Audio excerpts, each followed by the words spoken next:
At Atlanta Airport with my son and daughter-in-law, ready for our family trip to Italy, a federal agent suddenly grabbed my arm. "Pretend I'm arresting you and stay quiet," he whispered urgently. I was stunned. His face was pale with shock. 15 minutes later, I sat in a sterile FBI office as he pulled up surveillance footage on a monitor. What I saw made me realize my life was in immediate danger. Comment below where you're watching this from and what time it is right now. Because at 7 a.m. in Atlanta Airport, I thought I was just starting a family vacation. I had no idea I was walking into a trap. My name is Gideon Sullivan, and at 55, I thought I had life figured out. I'd built 3 successful companies from the ground up, survived 2 recessions, and accumulated enough wealth to secure my family's future for generations. But nothing, absolutely nothing, had prepared me for losing Linda. 6 months ago, cancer took my wife of 28 years. The doctors gave us 6 months to fight it. She lasted 4. Her final words still echo in my mind. "Promise me you'll fix things with the kids, Gideon. Don't let work be your whole world anymore." That promise brought me to Atlanta's Hartsfield-Jackson Airport on this crisp October morning, standing in the security line with my son Tobias and his wife Brittany. At 30, Tobias had inherited his mother's gentle eyes, but lacked her intuitive wisdom. Brittany, 28, was everything Linda had worried about. Beautiful, charming, and just a little too interested in our family's financial portfolio. "Dad, you sure you're ready for this?" Tobias asked, adjusting his carry-on bag. 2 weeks in Italy is a long time away from the office. I smiled, remembering how Linda used to roll her eyes when I'd check emails during family dinners. "Your mother always wanted to see Florence. Figured it was time I honored that dream, even if she can't be there with us." Brittany squeezed my arm with practiced sympathy. "She's watching over us, Richard. This trip is going to be exactly what we all need." The irony of those words would haunt me later. We'd planned everything meticulously: first-class flights, a luxury hotel overlooking the Arno River, private tours of the Uffizi Gallery. I'd spared no expense. After decades of putting business before family, this was my chance to be the father and grandfather Linda had begged me to become.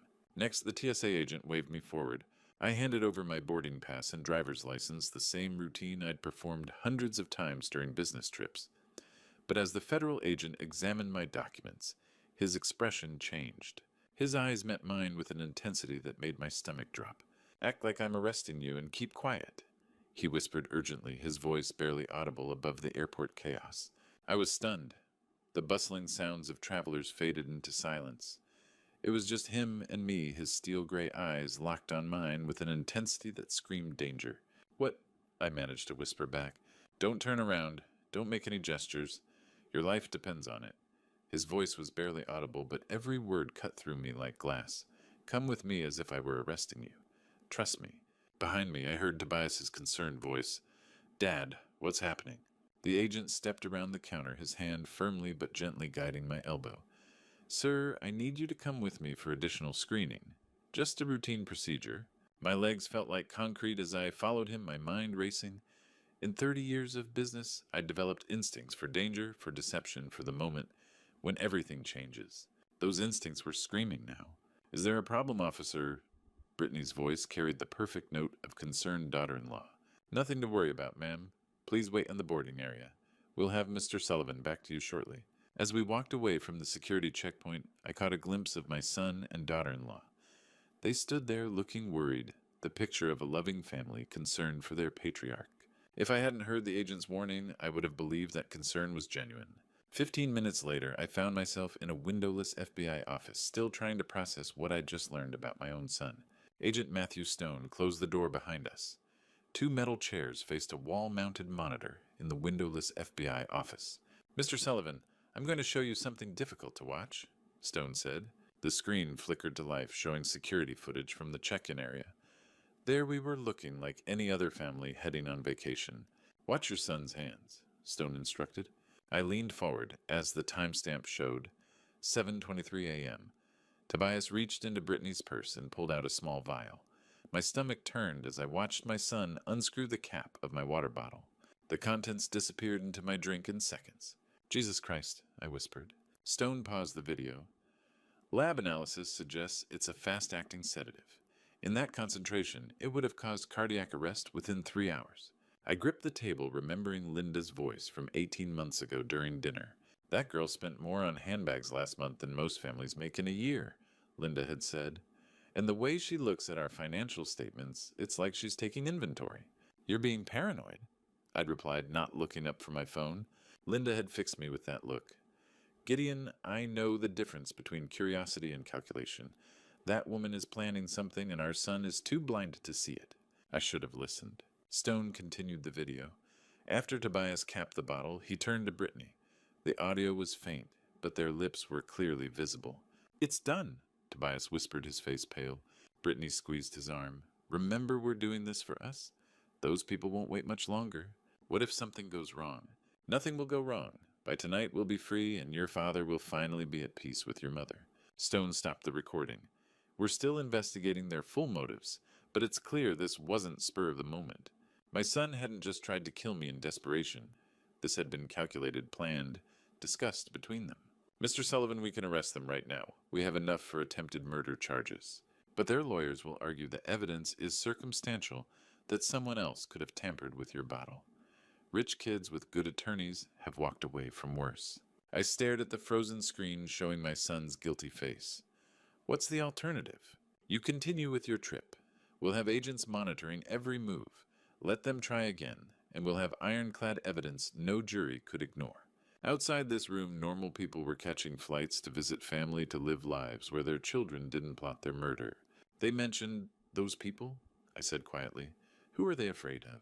Stone's expression darkened. We're still investigating that angle, but it suggests they're under pressure from someone who doesn't negotiate. I thought about Linda's final words about fixing things with my kids. This wasn't what she'd meant, but it was the hand I'd been dealt. Agent Stone, I said finally, set up your surveillance. I'm going to Italy. He nodded grimly. We'll wire you with a tracking device and emergency beacon. Agent Diana Wilson will be on your flight, and we'll have local support in Florence. And if they succeed before you can stop them, Stone met my eyes. They won't. But what you're about to do takes incredible courage. My wife always said I was too stubborn for my own good. 1 hour later, I walked back toward the boarding gate, equipped with surveillance devices and a dangerous plan that would either give me justice or get me killed. The boarding announcement echoed through Terminal F as passengers lined up for Delta Flight 58 to Florence. I clutched my boarding pass, the surveillance device hidden beneath my shirt, feeling heavier than it actually was. Dad, you look pale, Tobias said, approaching with our bags. You sure you're feeling okay? The concern in his voice would have touched me an hour ago. Now it sounded like a predator, checking if his prey was weakening. Just tired, I replied, forcing a smile. Brittany linked her arm through mine. Don't worry, Gideon. Once we're in the air, you can relax. Maybe have a drink. We settled into first class. Me by the window, Tobias in the middle, Brittany on the aisle. Can I get you anything to drink? The flight attendant asked. Water for my father, Tobias said quickly. I watched him carefully. Was he disappointed I hadn't drunk from the poison bottle yet? Actually, I'll have coffee. Black. A flash of frustration crossed Tobias's face. Dad, caffeine isn't good for you. You should stick to water. I'm fine, son. As we taxied down the runway, I studied my son's profile. When had he learned to lie so smoothly? So, Dad, Tobias said once airborne, with Mom gone, you're carrying a huge burden running all 3 companies alone. Here it was, Plan B. I've managed fine for 30 years. But you don't have to manage alone anymore. Brittany chimed in. Tobias has an MBA from Wharton. He knows the business. Tobias leaned forward. What if we started transitioning some responsibilities? You could sign over operational control of the Atlanta division. I pretended to consider this. That's a big step. You'd still own everything. But having my name on operational documents would streamline things, and if something happened to you, God forbid, there wouldn't be legal complications. The casual way he said, if something happened to you, made my skin crawl. We could also look at real estate holdings, Brittany added. Transfer some properties into Tobias's name, for tax purposes. They wanted seamless asset transition when I died, which they expected within hours. Let me think about it, I said, closing my eyes and pretending to nap. 3 hours in, Tobias tried again. Dad, about that water. I'm fine with coffee. But you haven't had water since Atlanta. You could get dehydrated. The persistence was almost comical. My son desperately trying to convince me to drink his poison. I'll drink when I'm thirsty. I caught Brittany checking her phone, typing quickly, updating those mysterious people who wouldn't wait. Halfway through the flight, I spotted Agent Diana Wilson 3 rows behind us. She gave me an imperceptible nod. When I returned from the restroom, Tobias held a fresh water bottle. The flight attendant brought this for you. I looked at the bottle. The seal appeared intact, but I knew better. Thanks, but I'm still working on my coffee. The disappointment in his eyes was unmistakable. As hours dragged on, Brittany grew more agitated, checking her watch constantly. Whatever timeline they operated on, I wasn't cooperating. Gideon, she said during meal service, you've barely touched your food. Are you feeling all right? Just not hungry. You should eat something. Keep your strength up. The fake concern was insulting. 7 hours and Tobias made one final attempt. Dad, when we get back to Atlanta, maybe we could meet with lawyers about the business transition? Maybe, I said noncommittally. I saw him exchange a look with Brittany. They were running out of time and options. 9 hours later, as the plane touched down in Florence, I felt relief and dread. I'd survived the flight, but the real test was just beginning. Florence spread before us like a Renaissance painting come to life. The terracotta rooftops gleamed in the afternoon sun, and the Arno River wound through the city like a silver ribbon. Under different circumstances, I would have been mesmerized by the beauty. Instead, I was calculating survival odds. Our taxi wound through narrow streets past the Duomo. Tobias and Brittany pressed against the windows like excited tourists. "Look at that, Dad!" Tobias exclaimed, gesturing toward the Ponte Vecchio. "Mom would have loved this." The mention of Linda felt like a knife twist. He was using her memory to manipulate me. She would have, I agreed quietly. The Hotel Davanzati sat in the heart of the historic district. As we arrived, a distinguished man in a tailored suit approached. "Mr. Sullivan, welcome to Florence. I'm Gregory, the hotel manager." He shook my hand with a grip that lingered just long enough to slip a small device into my palm. "If there's anything you need," he said with emphasis, "contact me directly." Gregory was my FBI lifeline. Our suite overlooked the Arno. Tobias immediately started planning our itinerary. "We should hit the Uffizi tomorrow," he said, spreading brochures across the table. "Then the Accademia, to see David." We spent the afternoon wandering Florence's historic center. The Piazza della Signoria bustled with tourists. Brittany bought a silk scarf. Tobias took photos, playing the devoted son, documenting our family vacation. The performance was flawless. "You know what would be amazing," Tobias said as we sat at a cafe overlooking the Duomo. "A day trip to the Tuscan countryside. These incredible hilltop villages completely off the beaten path." My coffee suddenly tasted bitter. Here it was set up for attempt number 2. "That sounds lovely," Brittany added, "but maybe too much driving for Gideon. Those mountain roads can be winding." The fake concern was masterful. I can handle a little driving," I said. "Where did you have in mind?" Tobias showed me photos of rolling hills dotted with cypress trees. "There's this amazing lookout point about an hour outside the city. Incredible views, perfect for photos. Very secluded." "Secluded, of course. We could rent a car," he continued. "Just the 3 of us, like a real family adventure." "I think that's a wonderful idea," I said, meaning every word. That evening, as Tobias and Brittany went out for dinner, Gregory appeared at my door. "The local carabinieri are coordinated," he said. "Agent Wilson is 2 floors below. We've positioned surveillance at the location your son researched." He handed me an emergency beacon. "Press this twice if you're in danger. Response time under 5 minutes. And if they succeed first?" Gregory's expression was grim. "They won't. One more thing, we've identified their financial pressure. Loan sharks connected to organized crime in Miami. Your son owes $650,000. So Tobias wasn't just greedy, he was desperate. How long do they have? Based on intercepted communications, maybe 2 weeks? No wonder they were pushing so hard. After Gregory left, I stood on my balcony overlooking the Arno. Florence glittered below a city that had witnessed centuries of human drama. Tomorrow it would witness one more family tragedy. I thought about Linda's final words about fixing things with our children. She'd meant healing forgiveness. Instead, I was about to watch our son reveal himself as a killer. But maybe knowing the truth, however painful, was better than living a lie. The next morning, we set off for the Tuscan hills, where the most beautiful landscape in Italy would witness the ugliest betrayal of my life. The Tuscan countryside unfolded before us like a postcard from paradise. Rolling hills covered in olive groves stretched to the horizon, punctuated by ancient stone farmhouses and cypress trees. The morning sun cast everything in golden light. Tobias drove our rental Mercedes with steady confidence. Brittany sat in the passenger seat, pointing out picturesque villages on distant hilltops. "This is incredible, Dad," Tobias said, glancing at me in the rearview mirror. Mom always dreamed of seeing Tuscany. Every mention of Linda felt calculated now. She would have loved it, I replied, my hand touching the emergency beacon in my pocket. We drove for an hour through winding roads, passing vineyards where workers harvested grapes. The beauty was breathtaking, but I felt like I was being driven to my execution. There it is, Tobias announced, pulling into a gravel parking area. The lookout point. Before us stretched a panoramic vista of Tuscan hills.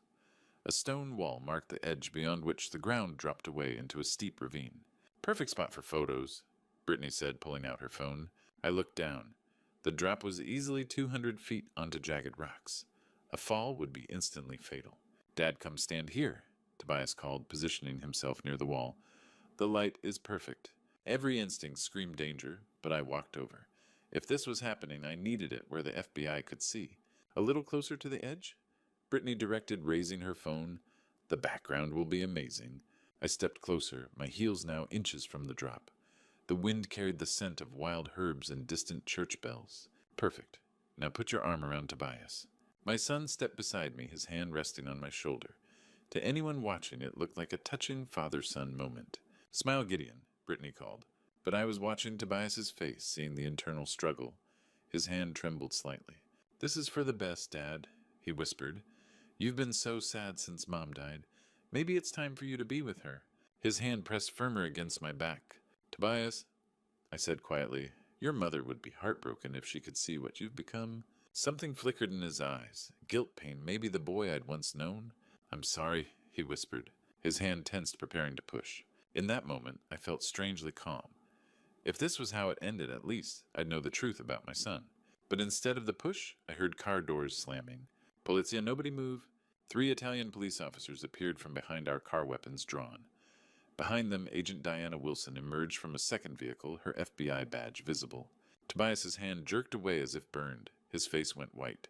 Mr. Sullivan, please step away from the wall, one officer called in accented English. I walked slowly toward the police, legs unsteady. Behind me, Brittany's voice was high and panicked. What's going on? We're just tourists. But Tobias said nothing. He stood frozen, staring at the officers with the expression of a man whose world had collapsed. Agent Wilson approached me. Are you injured? No, but another few seconds. She nodded grimly. We saw everything. Your son was clearly preparing to push you. I turned to look at Tobias, now being handcuffed. He met my eyes across the distance, and I saw something unexpected relief. Maybe deep down he'd wanted to be stopped. That evening, back in our hotel suite, it was time to drop all pretenses and face the truth. The Florence skyline glittered outside our hotel windows as I sat across from my son and daughter-in-law in our suite's sitting area. The Italian police had released them after Agent Wilson explained that we needed a full confession to ensure conviction. Now, in the privacy of our room, the masks could finally come off. Tobias sat hunched forward, his hands clasped tightly together. Brittany perched on the edge of her chair, her usual poise replaced by nervous energy. They both looked like defendants waiting for a verdict, which I suppose they were. I know everything, I said, simply breaking the silence that had stretched between us since we'd returned from the police station. Tobias's head snapped up. Dad, I can explain. Can you... I interrupted. Can you explain why you put poison in my water bottle at Atlanta Airport? Can you explain why you just tried to push me off a cliff? The color drained from his face. How did you... The FBI has been watching you since the moment you tampered with my drink. Every whispered conversation, every desperate plan, every lie you've told me, they have it all on record. Brittany finally spoke, her voice shaky. Gideon, you have to understand. We never wanted to hurt you. We were just so desperate. Desperate enough to murder me for my money. It wasn't supposed to be murder, Tobias burst out. The sedative was just supposed to make you sick, maybe have a heart episode. We thought, if you were hospitalized, if the doctors said you needed to reduce stress, you might consider transferring some assets to me. I stared at my son, this stranger wearing my child's face. The lab analysis showed the dose would have killed me, Tobias. On that plane, 30,000 feet in the air with no medical help available. His shoulders began to shake. I know, and I've been sick about it ever since. But Brittany said, Don't you dare blame this on me. Brittany snapped, her composure finally cracking. You're the one who owes $650,000 to people who break legs for late payments. Both of you owe that money, I corrected. I've seen the financial records. The luxury cars, the designer clothes, the cryptocurrency investments that went south. You've been living like millionaires on borrowed money for 2 years. Tobias buried his face in his hands. We thought the crypto would pay off. We thought we could make enough to cover everything and still have money left over. When it crashed, you decided it was easier to kill me than face the consequences of your choices. We didn't know what else to do, Brittany said, tears streaming down her face. These aren't normal creditors, Gideon. They're dangerous people. They know where we live, where we work. They've made it clear what happens to people who don't pay. So you made it clear what happens to fathers who trust their children. The words hung in the air like a physical blow. Tobias looked up at me with red-rimmed eyes. Dad, please. I know what we did was unforgivable, but we're family. You're all I have left now that Mom is gone. Your mother saw this coming, I said quietly. She warned me about Brittany's interest in our finances. She told me that girl was calculating, not curious. I should have listened.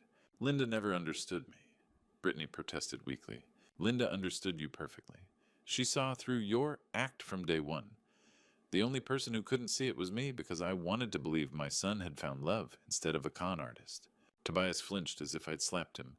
Brittany isn't a con artist. She loves me. Does she love what marrying you was supposed to get her? I turned to Brittany. Tell him the truth. If I were a janitor instead of a businessman, would you have given Tobias a second glance? She opened her mouth and closed it again, unable to form the lie. That's what I thought. Please, Tobias whispered, sliding off his chair to kneel on the floor in front of me. Please, Dad. I know I messed up. I know I made terrible choices. But I'm still your son. I'm still the boy you taught to ride a bike, the kid you helped with homework, the young man you walked down the aisle at his wedding. Are you? I asked. Because that boy would never have tried to murder his father. That boy would have come to me when he was in trouble and asked for help.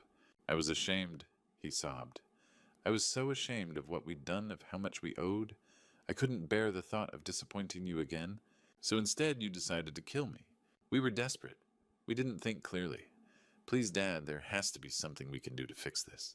I looked down at my son kneeling on the hotel room floor, begging for forgiveness he didn't deserve. I thought about Linda, about her final words, about the promise I'd made to take care of our children. But taking care of someone doesn't always mean giving them what they want. I stood up from the sofa and walked to the window, looking out at Florence's ancient streets, where countless families had faced their own moments of truth. The lights of Florence twinkled below like fallen stars as I contemplated the most important decision of my life. Behind me, my son knelt on the marble floor, his wife beside him, both waiting for my verdict, like condemned prisoners. Linda's voice echoed in my memory. Promise me you'll take care of our children. I'd made that promise with tears in my eyes, never imagining it would lead to this moment. Stand up, I said without turning around. I heard them scramble to their feet, hope creeping into their voices. Dad, Tobias whispered. I turned to face them, my decision crystallizing with each word. I'm going to give you exactly what you deserve. Relief flooded their faces. I will transfer $650,000 to pay off your debts. I continued. Every penny you owe to those dangerous people will be cleared. Thank you, Brittany gasped. Thank you so much, Gideon. We'll never... I'm not finished. My voice cut through her gratitude like ice. I'm paying your debts because I don't want you tortured or killed by loan sharks. That's the mercy your mother would have wanted me to show. Tobias stepped forward eagerly. We understand, Dad. We'll pay you back, I swear. We'll work for the rest of our lives. But mercy doesn't mean there are no consequences. I walked to the hotel phone and picked up the receiver. Agent Wilson. Yes, please, come up now. Bring the handcuffs. The color drained from both their faces. What are you doing? Brittany shrieked. I'm calling the FBI, I said calmly, hanging up the phone. You're both going to prison for attempted murder and conspiracy to commit murder. But you said you'd help us? Tobias pleaded. I am helping you. I'm saving your lives by paying your debts. But I'm also ensuring you face the legal consequences of trying to murder me. Twice. Dad, please. Your mother made me promise to take care of you. I interrupted. This is how I take care of you. By making sure you learn that actions have consequences, that family doesn't mean you can commit murder without punishment. A knock came at the door. I opened it to find Agent Wilson and 2 Italian police officers. Mr. Sullivan, she said formally, are you ready to proceed? I am. She entered with the officers, their handcuffs gleaming under the hotel room lights. Tobias Sullivan and Brittany Sullivan, Agent Wilson announced, "You are under arrest for attempted murder conspiracy to commit murder and assault with intent to kill." "This isn't happening," Brittany whispered as the officer approached her with handcuffs. "This can't be happening. You have the right to remain silent." The officer continued in accented English, "Anything you say can and will be used against you in a court of law." Tobias looked at me with desperate eyes as his hands were cuffed behind his back. "Dad, I'm your son, your only son. You stopped being my son the moment you decided I was worth more dead than alive," I replied. "The boy I raised would have come to me for help. The man you've become tried to kill me for money. But the debts you said you'd pay them, I will. Tonight. Every dollar will be transferred to clear your obligations. But that doesn't erase what you've done to me, to our family, to your mother's memory." As they were led toward the door, Brittany turned back to me with venom in her eyes. "You're a cruel old man. We could have been a family." "We were never a family," I said quietly. "We were a target and two predators." Tobias said nothing as they escorted him out, but I saw tears streaming down his face. Whether they were tears of remorse or just self-pity, I'd never know. Agent Wilson lingered after the Italian police left with their prisoners. "That was the right decision, Mr. Sullivan," she said. "Most people would have chosen one or the other, mercy or justice. You chose both. My wife always said the hardest choices are the right ones. The money transfer will be completed within the hour. I keep my promises even to people who tried to kill me." She nodded approvingly. "They'll be extradited to the United States within the week. With the evidence we have, they're looking at 15 to 20 years each." After she left, I stood alone in the hotel suite, surrounded by the silence that follows the end of a storm. Florence continued to glitter outside my window, indifferent to the human drama that had just concluded within these walls. I thought about Linda, about whether she would approve of what I'd done. I'd kept my promise to take care of our children, just not in the way either of us had expected. 6 months later, I sat in my Atlanta home reading the newspaper headline that would close this chapter of my life forever. "Father and son conspiracy trial ends in conviction." The headline stared back at me from the Atlanta Journal-Constitution as I sipped my morning coffee. 6 months had passed since Florence and Justice had finally spoken. Tobias Sullivan, 15 years in federal prison. Brittany Sullivan, 18 years for being the mastermind. The sentences were everything Agent Wilson had predicted. The evidence had been overwhelming video footage, financial records, recorded confessions. Their expensive attorneys couldn't argue with surveillance footage of attempted murder. "Grandpa, are you reading the scary news again?" 7-year-old Emma Stephanie's daughter climbed onto my lap. Her brother Jake, 9, was building with Legos on the floor. "Not scary news, sweetheart, just old news." Stephanie appeared in the doorway, coffee in hand. At 32, she had her mother's wisdom, and my business sense the best of both Linda and me. "The trial coverage finally finished?" she asked. "Looks like it. The reporters have moved on."